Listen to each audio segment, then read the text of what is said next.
Be honest, when's the last time you actually cleaned and lubed your ratchets?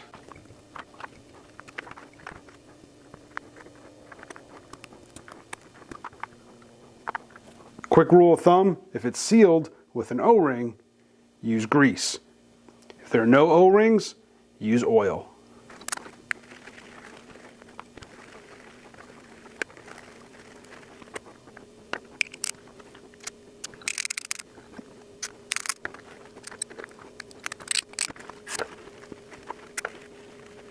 For the oil, I like to use ballistol. Put it in a little pin dispenser like this. Now you can easily and neatly lube up the tight areas without making a big mess. And that is how you do a little bit of maintenance to your ratchets.